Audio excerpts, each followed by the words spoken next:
प्रिय साथियों, आज मैं आप लोगों के साथ coal mines regulation 177 every person carry to light के बारे में चर्चा करूंगा।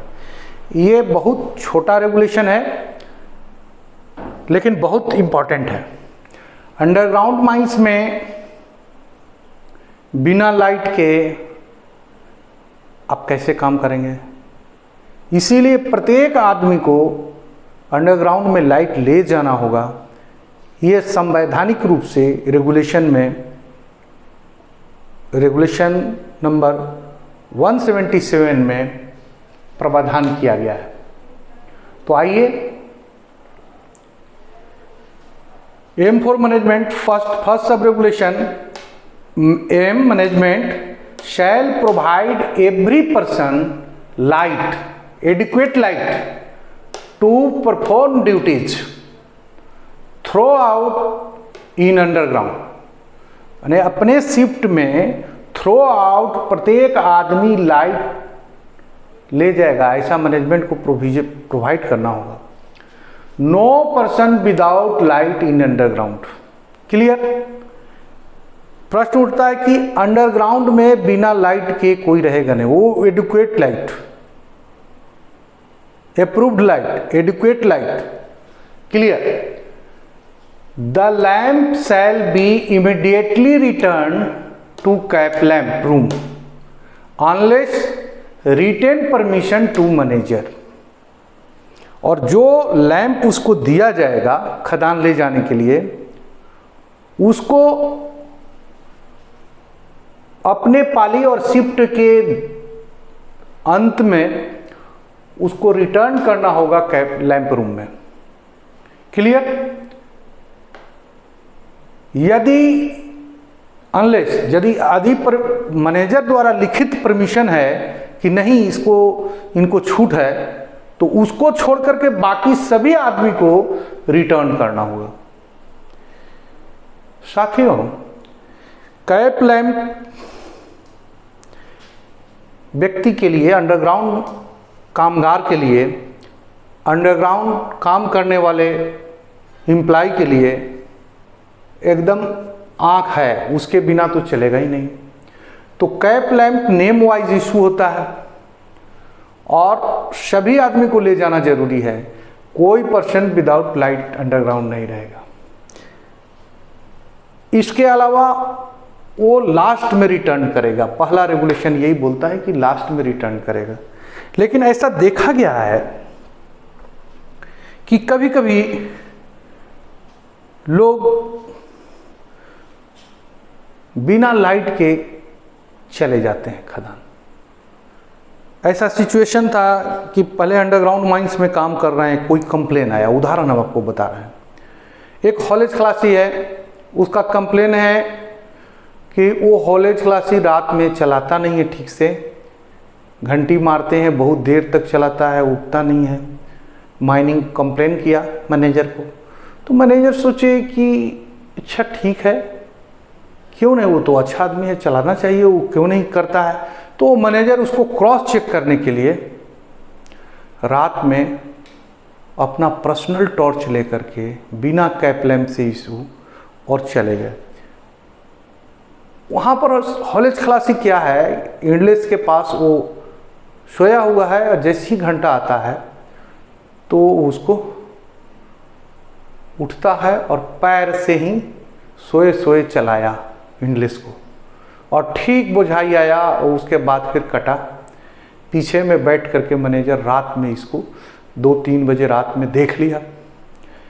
इसके बाद माइनिंग उधर से आया, कहा कि तुम सोए रहता है, ये रहता है, खच करके वो वहाँ से चला गया। मैनेजर उस टाइम को नोट कर लिए। इसके बाद ऊपर चले। ऊपर में जब शिफ्ट ख़त्म हुआ लास्ट में, तो माइनिंग जब कंप्लेन किया तो बोला कि वो तो ठीक कॉलेज चलाया। ऐसी घटनाएं एक आध जगह है। तो देखा जाता है कि जो सुपर अथॉरिटी है वे बिना लाइट के, या अभी तो मोबाइल आ गया, मोबाइल प्रोहिबिटेड है, फिर भी मोबाइल जला करके चले जाएं, ऐसा सिचुएशन है। तो ऐसा कभी नहीं है। ऑथराइज लाइट लेकर के आपको जाना है, पूरा सेफ्टी डिवाइस के जाना है। ऐसा तो मैंने कभी कभी माइंस में देखा, रात के इंस्पेक्शन में देखा कि एक आदमी लाइट तो लिए हुए है लेकिन बिना टोपी के और बिना माइनिंग शू के खदान में ड्यूटी कर रहा है। मैंने पूछा क्यों? बोला ट्रामर था। वो बोला कि हमको भोज था, रात में मैंने भोज खाया 11 बजे, अब के टोपी लाने जाएगा, हम ऐसे ही आया और लेकर के अंदर खदान में घुस गया। मैंने उसको चार्जशीट किया, सस्पेंड किया। जूता, वो जो पार्टी में पहन के जूता गया था लेदर का, वही जूता, माइनिंग शू नहीं पहना है। तो साथियों, ये स्टैट्यूटरी लाइट और सेफ्टी उपकरण को तो आपको ले जाना पड़ेगा। ये पहला सब रेगुलेशन यही स्पेल करता है। दूसरा चीज है, लाइट को कैप लैंप जो लाइट ले जा रहे हैं उसको चार्जिंग होना सही जरूरी है। वो शिफ्ट के अंत में उसको लौटाना है, वो चेक करेगा, कैप लैंप रूम में उसका क्रॉस चेक होगा। जहां पर डिसिप्लिन नहीं है वहां पर ये लाइट क्या है कि दिन में इशू किया, जब मर्जी तब उसको जमा करेगा, दूसरा पाली में जमा करेगा। ये नहीं चलेगा, लास्ट में ही आपको जमा करना होगा। लेके घर चला गया, घर में उसको खाना बना रहा है, लोड शेडिंग हो रहा है तो उसी लाइट से खाना बना रहा है, जब मर्जी हुआ तब जमा दिया, दूसरे दिन जमा दिया, तीसरे दिन जमा दिया। ये घटनाएं अक्सर हाँ माइंस में है। जो ये वायलेशन है, ये 177 का वायलेशन है। आप लाइट शिफ्ट के अंत में लैंप रूम में देना होगा। एक बड़ा इंटरेस्टिंग घटना आपको बता रहा है। अभी पहले एक साइड का हैवी के भारी केजी 2 केजी 2.5 केजी का कैप लैंप आता था। अभी एलईडी लाइट आ गया है। एलईडी लाइट बहुत ही आरामदायक है और लाइट भी बढ़िया देता है, बहुत चलता भी है। तो एलईडी जो लाइट है, इस लाइट को एक आदमी लिया, इशू किया खदान जाने के लिए। खदान से पहले उठा, पहले बत्ती घर में नहीं जमा दिया और डिक्की में लेके चला गया स्कूटर मोटरसाइकिल से घर। अब उसके नाम से लाइट है, लाइट रिटर्न नहीं हुआ। दूसरे रोज उसका चेक होता है, उस पाली में चेक हुआ, नहीं मिला, दूसरा पाली में चेक हुआ, फिर दूसरे दिन चेक होता है, फिर नहीं मिलता है। उसके नाम जब ट्रेस आउट हुआ, उसको चिट्ठी किया गया तो पता चला कि घर में उसका मोटरसाइकिल चोरी हो गया और उसके डिक्की के साथ लाइट भी चोरी हो गया। देखिए, ये सब इस रेगुलेशन का वायलेशन है। आप लाइट रिटर्न कर देते तो ऐसा तो नहीं होता। अब ये प्रूफ हो गया कि आप लाइट ले गए हैं, आपका चोरी, मोटरसाइकिल चोरी हुआ, साथ में चोरी हुआ। अब उसके लिए उसको चार्जशीट सस्पेंशन किया गया और लाइट खरीद करके फिर पुनः जमा किया। तो ये सब घटनाएं हम आपको शेयर कर रहे हैं लाइट के बारे में। तो बिना लाइट के खदान में काम करना बहुत प्रॉब्लम है। अब ये लाइट का इशू, रख रखाव भी बहुत ज़रूरी है। इसके लिए भी रेगुलेशन में बहुत सारा चीज़ें हैं। तो लाइट सही संख्या में नहीं रहे, एक ही लाइट बार बार यूज़ हो तो उसकी लाइफ ख़त्म हो जाएगी, क्राइसिस हो जाएगा। लाइट काम करने के लिए जो पूरा शिफ्ट है, थ्रो आउट शिफ्ट, उसमें मदद करना चाहिए। तो थ्रो आउट शिफ्ट लाइट नहीं जल रहा है, पहले वो डिम हो जा रहा है, तो कैसे काम करेंगे? तो ये अनसेफ है। तो adequate number of cap lamp shall keep for use. पर्याप्त संख्या में कैप लैंप का प्रोविजन होगा, लाइट का प्रोविजन होगा उसको यूज करने के लिए। तो ये क्या है कि सभी पर्सन को लाइट देना पड़ेगा, नेम वाइज लाइट का प्रोविजन है। और अपना पाली में, एक पाली में ले जाए, 24 घंटा में एक बार यूज करे, उस फिर लाइट को इशू नहीं करेंगे दोबारा। क्लियर? तो adequate number of cap lamp shall keep for use. Throw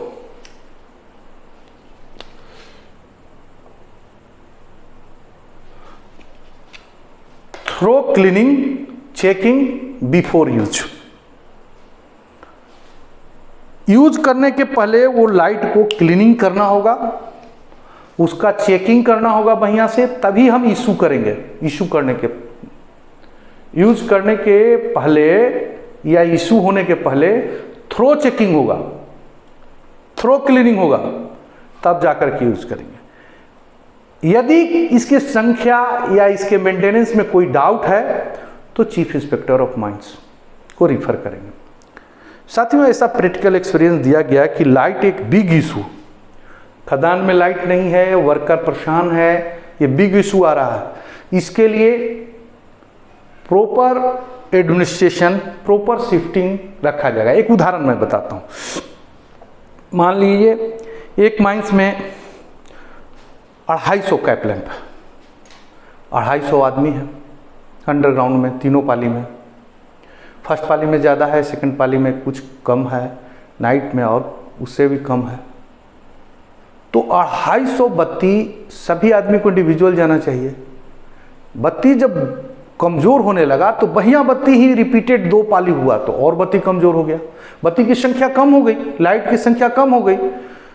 ये इशू सेफ्टी कमेटी मीटिंग में हुआ। इसको कैसे कंट्रोल कीजिएगा?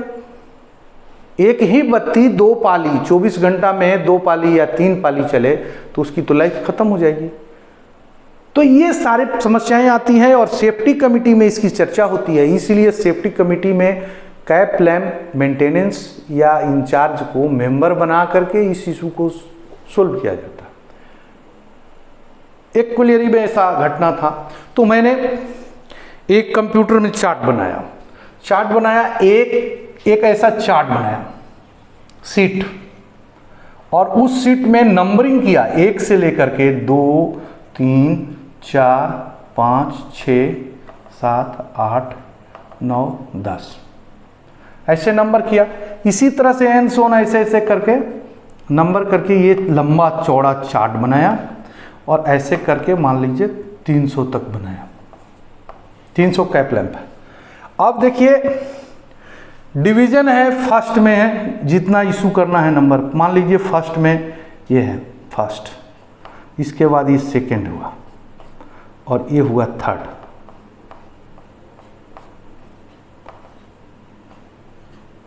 Second, third, first. अब ये फर्स्ट में कौन इशू हुआ उसको फर्स्ट पाली जो इशू हुआ उसको काट देगा। ये इशू हुआ काट दिया, ये 3 नहीं इशू हुआ ये काट दिया, ये इशू हुआ काट दिया। इस तरह से इशू कर रहा। कितना कौन कौन कैप लैंप इशू हुआ, कौन बचा हुआ है, ये कैप लैंप यूज दोबारा किया जा सकता है। यदि आदमी नेम वाइज जो यदि कैप लैंप है तो ये दोबारा इशू किया जा सकता है, ये कैप लैंप दोबारा इशू किया जा सकता है। सिमिलरली सेकेंड पाली में भी सिमिलरली है, जो कैप लैंप फर्स्ट में सेकेंड में नहीं यूज है वो थर्ड में इशू होगा। ये क्रॉस चेक से तीनों पाली उसमें अपना दाग मारता है। 3 ढंग से कौन पाली में कौन कैप लैंप गया है ये भी लोकेटेड है और कौन नहीं गया ये भी लोकेटेड है। तो इस क्रॉस चेक से इस इरेगुलरिटी को बंद किया जाता है। तो ऐसे अपना एरर एंड ट्रायल है, लेकिन लेजिस्लेशन बोलता है कि थ्रो क्लीनिंग होना चाहिए, थ्रो चेकिंग होना चाहिए, कोई डाउट हो और एडिक्वेट लाइटिंग होगा। तो एडिक्वेट लाइटिंग का ये सब प्रैक्टिकल एक्सपीरियंस है जो आपसे मैं शेयर किया। समझता हूँ ये छोटा रेगुलेशन है लेकिन इंपॉर्टेंट रेगुलेशन है, इसके बहुत सारे इशू हैं। खदान में कैप लैंप जब बुझने लगता है तो लोग ऊपर से मांगता है तो एडिशनल कैप लैंप जा रहा है आदमी लेकर के। कभी कभी तो देखते हैं कि जो टब जा रहा है टब पर एडिशनल कैप लैंप दे देगा, आदमी कौन जाएगा, ये चला जाएगा वहाँ लटकते हुए। तो साथियों ये light issue is very important issue और सेफ्टी इशू। ये रेगुलेशन अपने आप में सही है, ये प्रैक्टिकल है और इस पर क्वेश्चन किए जा सकते हैं। समझता हूँ आपको अच्छा लगा होगा। धन्यवाद।